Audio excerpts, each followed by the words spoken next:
Cash Muhammad, McGregor Connor, Falon. Yeah, mind racing, negotiating my situations. I burnt bridges I can't repair, so I've been fly lately. I've been pedaling around so much my calves hurt.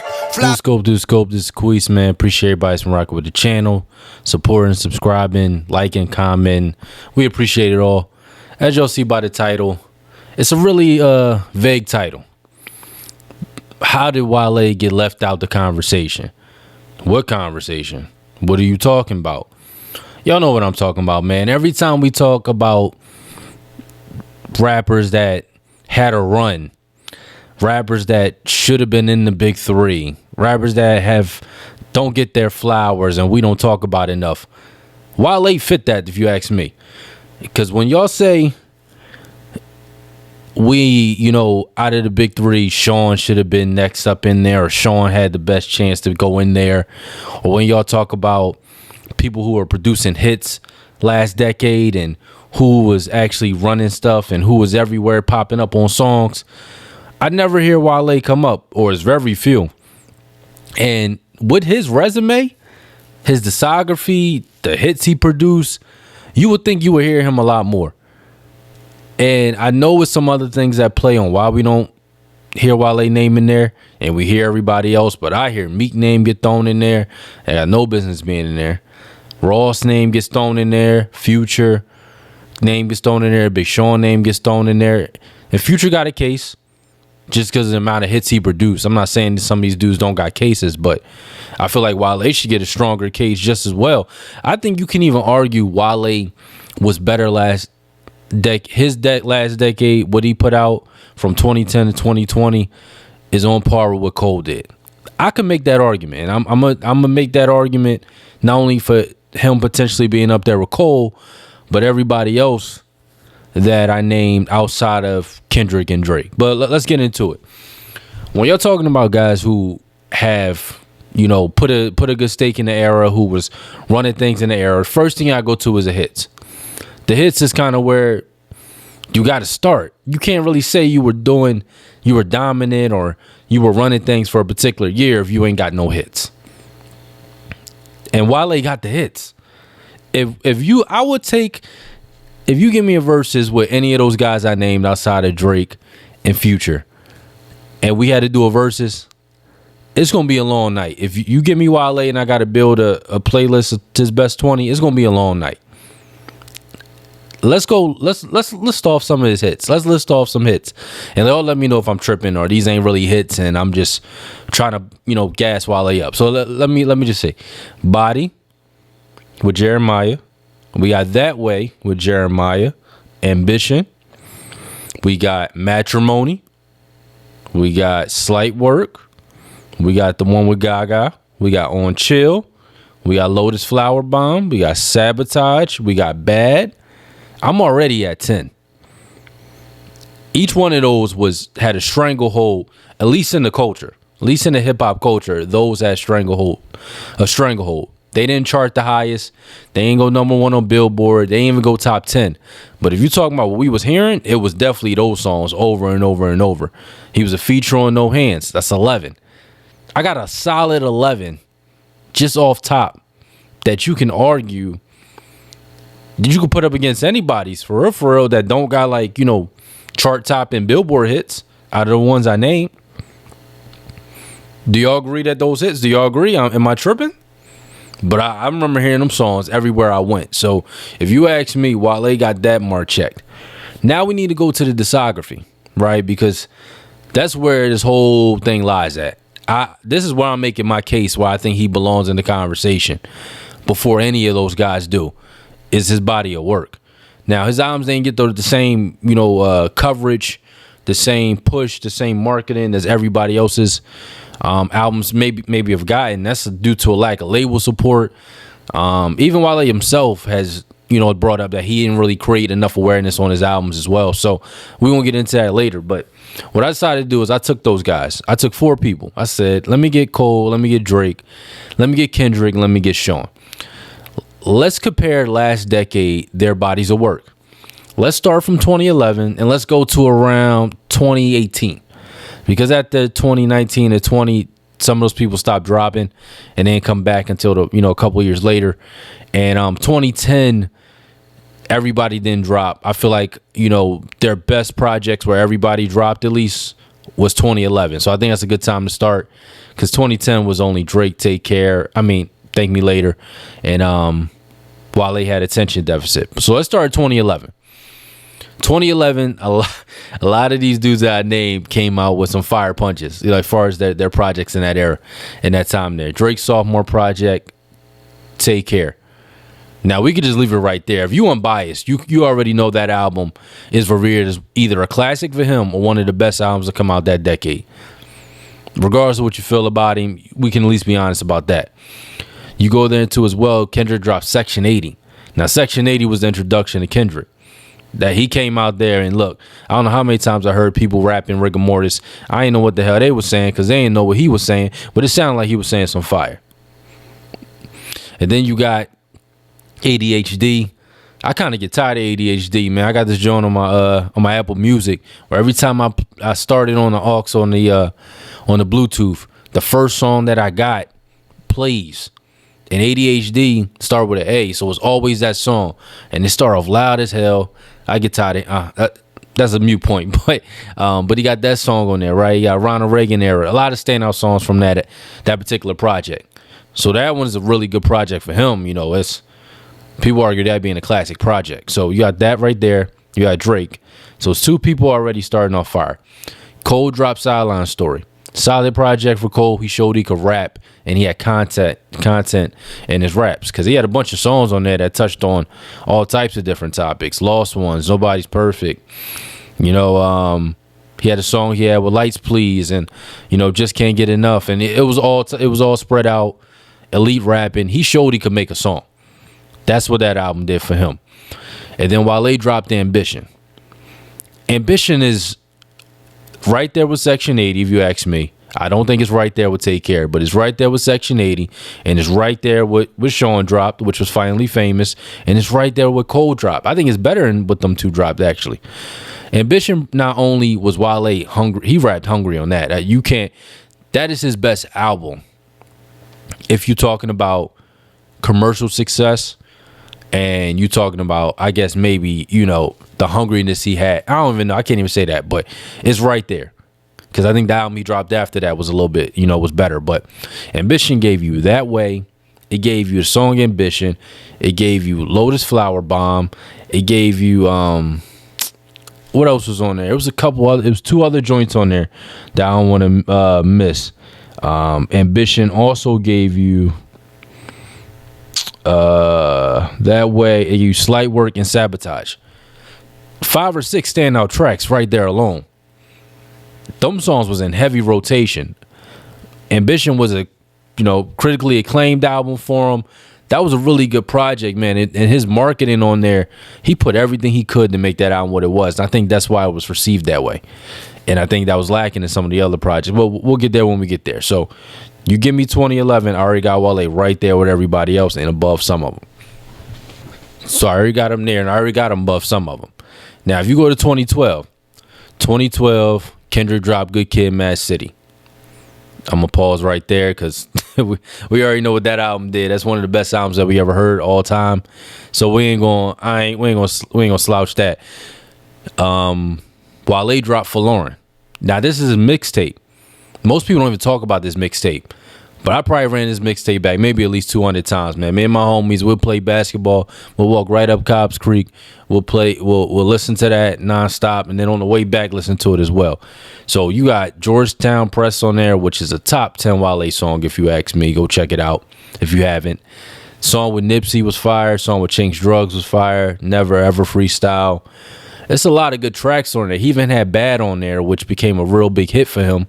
That came off of that mixtape. So that mixtape is probably a 7 out of 10. It wasn't great, but it was really good, solid.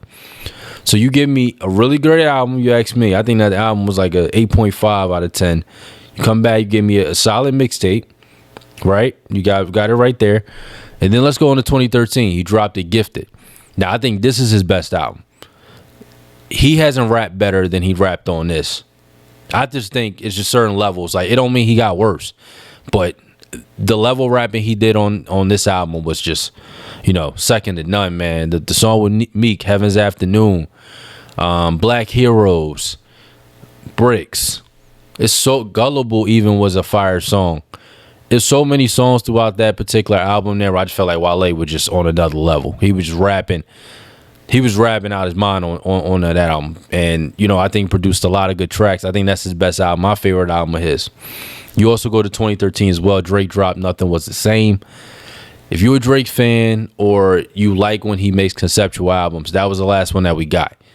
That one is arguably a classic among his fan base outside of Take Care.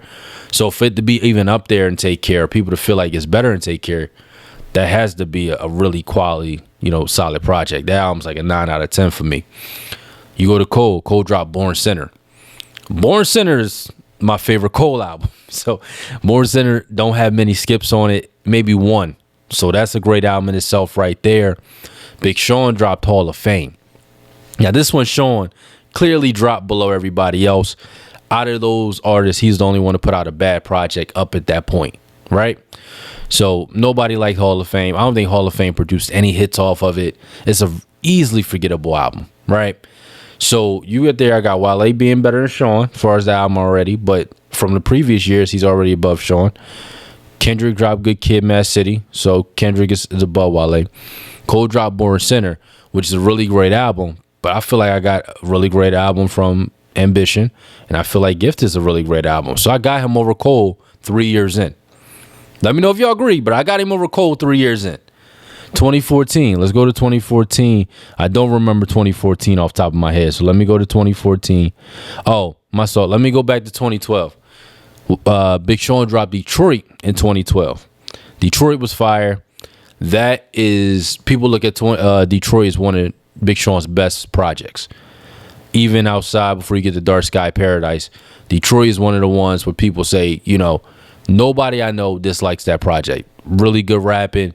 Big Sean, put his foot in his ass on that one. So it's a really good project there from him. 8 out of 10 mixtape, if you ask anybody. So we got that there. And we go into 2014. Let's go back, let's fast forward 2014. 2014 Forest Hill Drive. That's probably Cole's classic.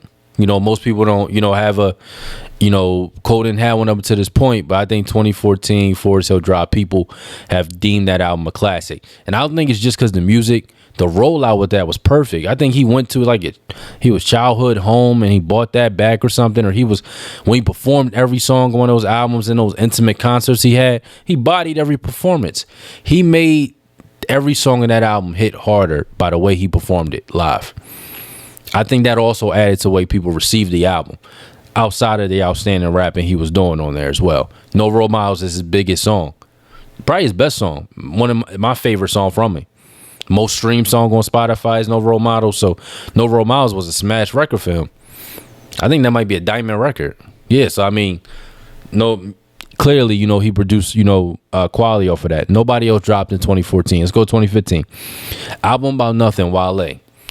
Now, this album went under the radar. This is where you start to see the marketing for Wale's projects get, lower and lower. But this was his most vulnerable project.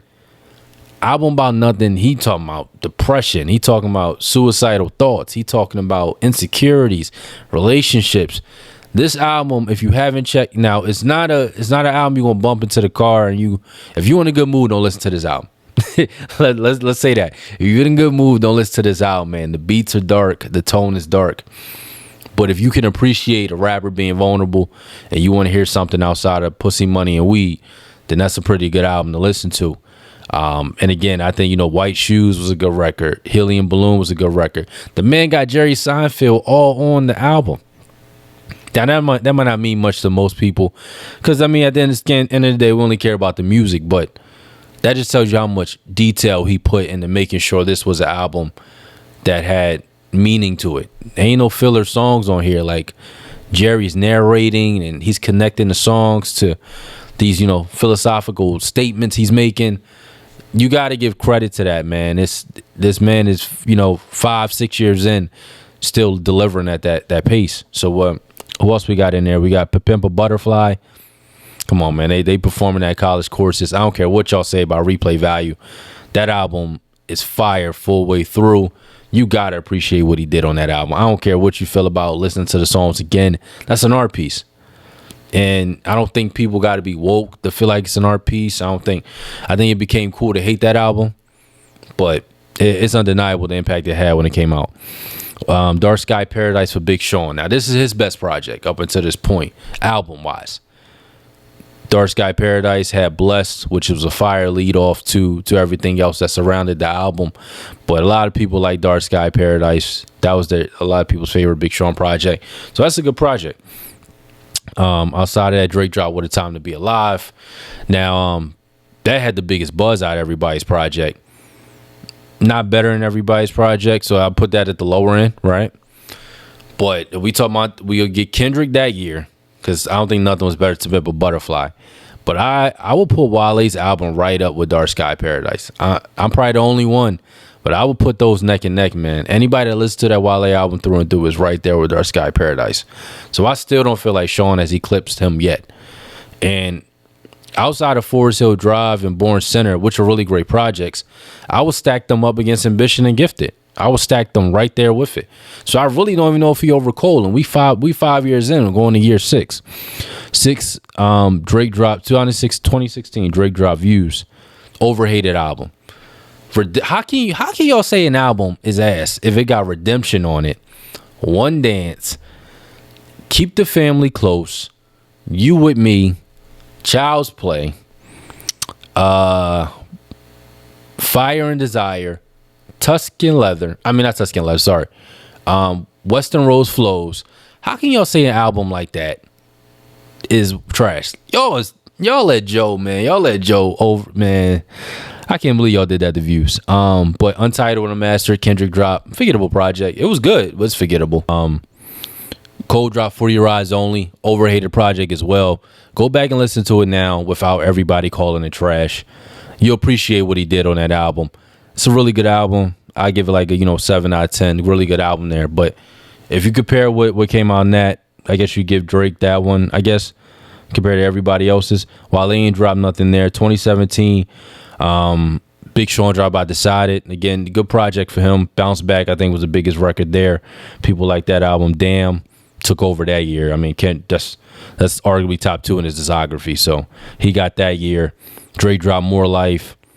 Fire standalone tracks. Wasn't a cohesive project. I mean, he marketed it as a playlist, and that's kind of what it sounded like. You had the London influence on there too as well. So if you don't like that UK grime scene, you ain't gonna like most of those songs.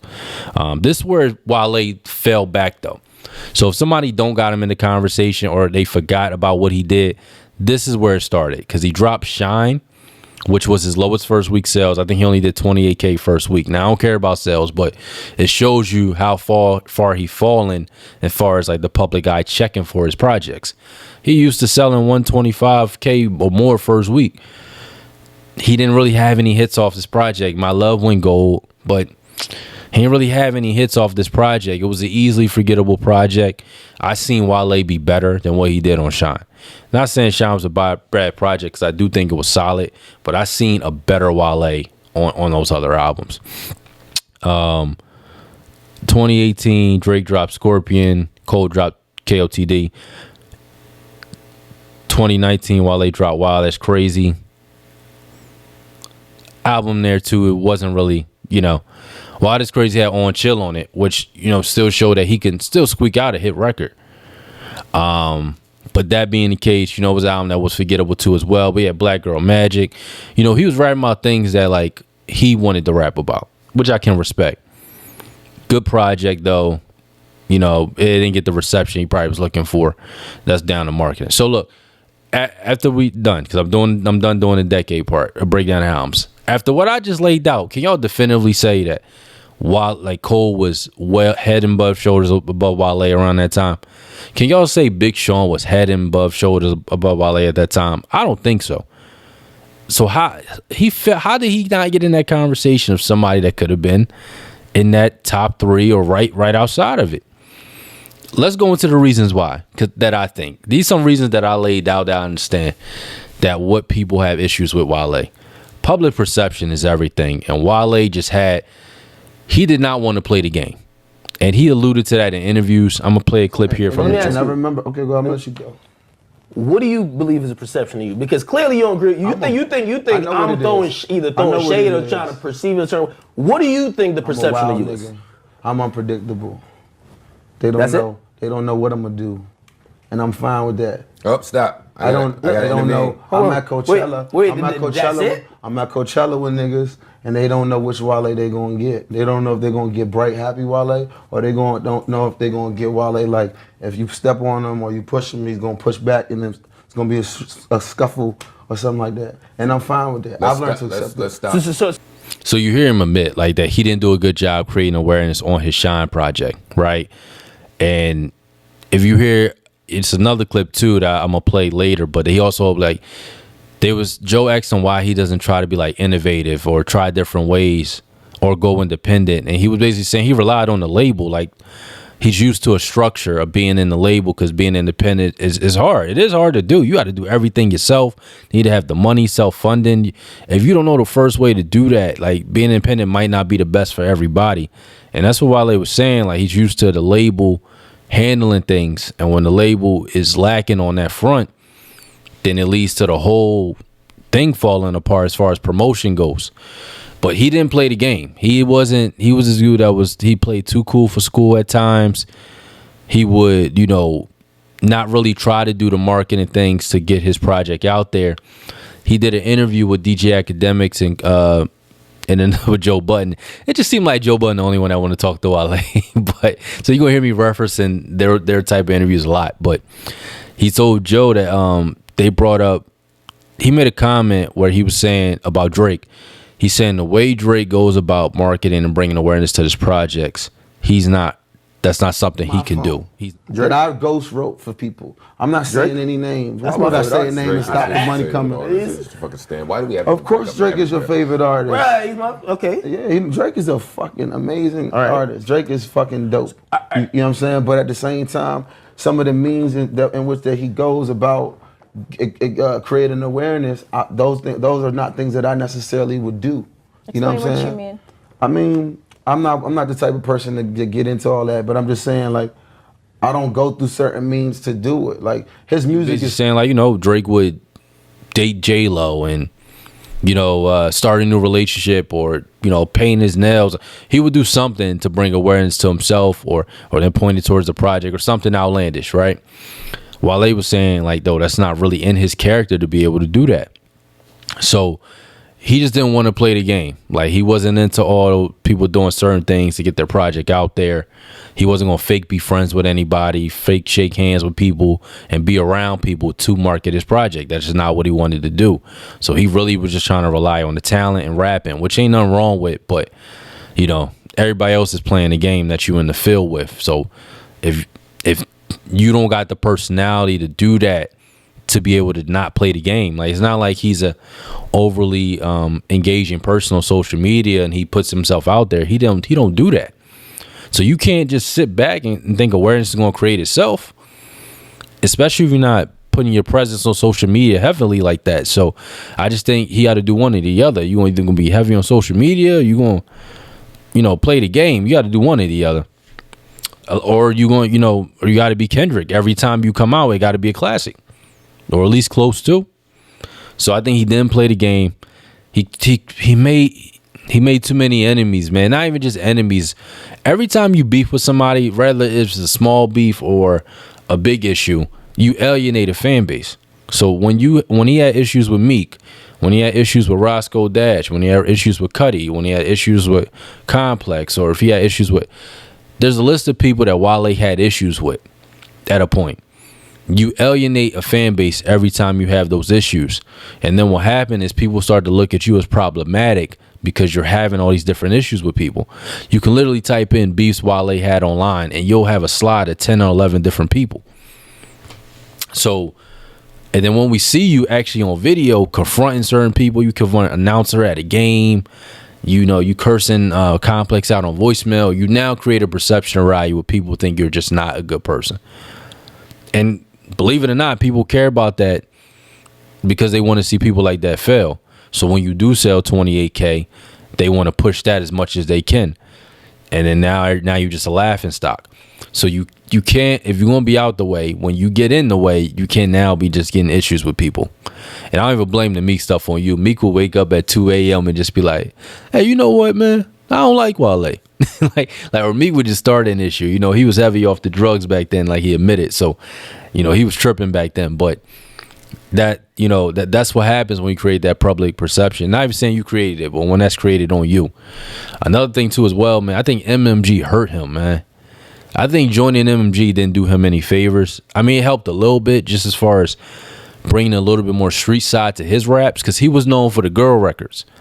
All the hits I named you earlier, a lot of them was girl records. So him being on MMG, you know, kind of solidified a little bit of an edgier side to him.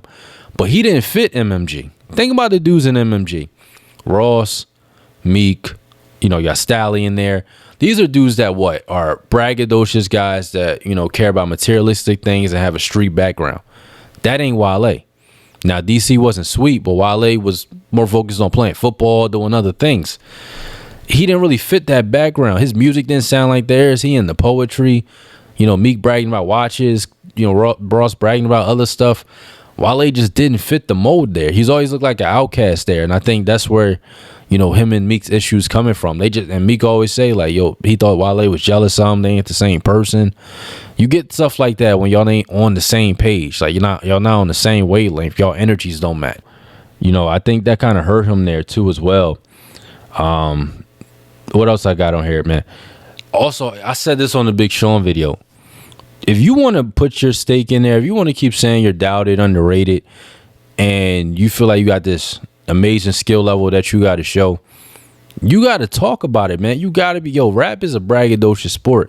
Wale has never really put himself in there saying, I'm the best. I'm going to prove that I'm the best. I'm going to do something that makes me stand out. Cole did it with a feature run. Drake does it every year by continuously dropping projects and bragging about being the best. You hear Drake boast about being the greatest on a lot of songs. Even if you don't believe it, he says it enough that his fans can rally behind it. Wale never really said that stuff. And it does hurt you when you don't say that stuff, because people won't never look at you like that. They'll never kind of put you on they won't compare you to dudes that they think are in that conversation, because you don't even try to enter it. It's like you don't even think you're there. You got to kind of, like, I ain't saying brag on every song, but it does say something when you say, look, I am one of those. And I think Wale kind of heard people say that, because he put out a tweet. Look at this tweet that I put up on the screen here. He basically said, let me pull up this tweet here. So look at that tweet that I put up on the screen here, yo. Wale said, I'm one of the greatest rappers of all time. There, I said it. That there I said it was telling to me, because it tells me that a lot of people was telling him to say that, and he heard it so much that he was like, fine, there I said it. You know what I'm saying? I think that was a real critique of him. Like, yo, bro, like, if you feel like you the best or you up there, say it. That's all I'm saying. Anything else? Points on here I got on here too as well, man, is yeah, he wasn't personable, man. He just came off as too cool to be school, man. The only way you're going to get to know about Wale is listening to his projects. But if you turn people off just by you as a person, they're never going to give you the chance of listening to your projects and giving you that ear.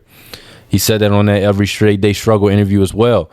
He was like, if y'all gave me the same ear that y'all gave Drake or gave Kendrick, I think really talking about Kendrick, because Kendrick has more layered music, then you would appreciate songs like CC White and other layered songs that he done. But he feel like he doesn't get the same ear that everybody gets. And I think there's a reason for that. I think it's a reason you don't get the same ear that Kendrick does get.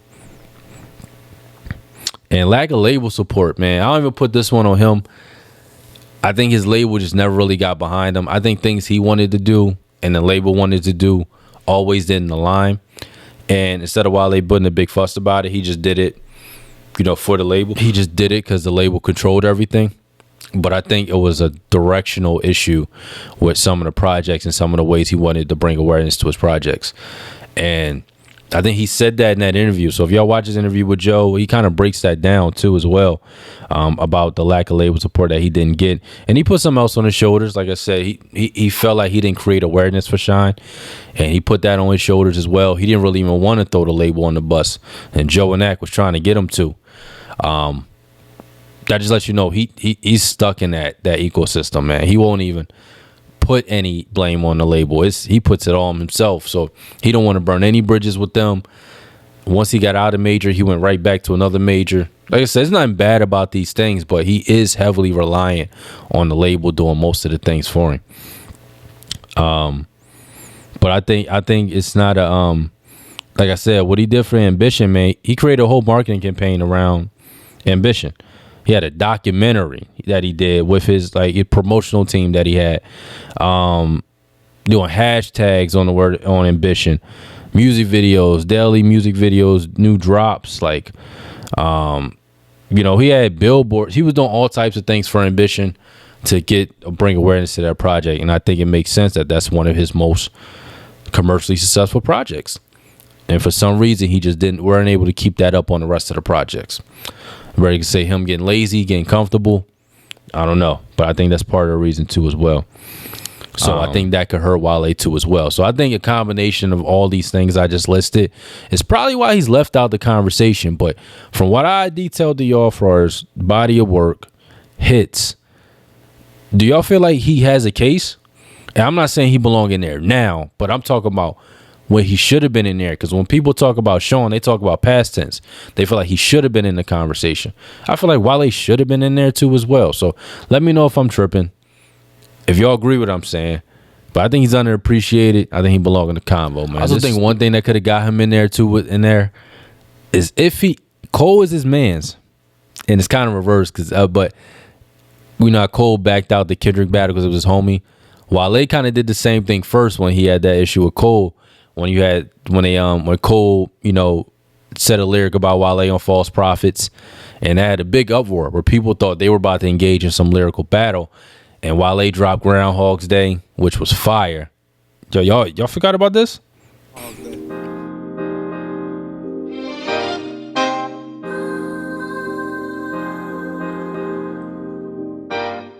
The most highly underrated of my generation. Behind them crooked smiles, niggas neglect to embrace me. Respect is in order now, my liquor is more than yours. You throwing them little shots, we catching some cases. Lot of niggas hate to love me or they love to hate me. Labeled as reckless and crazy by my record label. Doctors say it's bipolar disorder. He diagnosing me wrong. It's obviously depressing, counting blue faces. I ain't gonna play all of it, but I'm thinking like, we got a battle. I'm curious to see Wale in this position. And Wale basically said, Cole's his homie. They wanted, they talked, and they went to go see a basketball game that same day the record dropped. So it didn't. I think if he went into a battle with Cole, that could have changed a lot for him. Because I think would have put a lot of respect on his name, him going toe to toe with Cole. And if he won that exchange, I think people would have had him over Cole. I think that could have changed a lot of things for him. If that happened, it would have changed a lot actually in the landscape of hip hop at that moment, because you might look at Cole different. I just think that could have changed things, but I don't know, man. But I appreciate everybody that's been rocking with the channel. Like and subscribe. Let me know if y'all support, y'all agree with me. Just let me know, man. I just want in the comments. This is Through Scope. It's Queese. Peace. Yeah, here go that real shit. Battle anxiety and privately them Percocet. Purchased like 30 of them, murder him in 30 hours. Weight a world on my shoulders, I bet a military press. I remember me and Cole would open for Hove. Every day a star's born, I guess I died in the womb. I ain't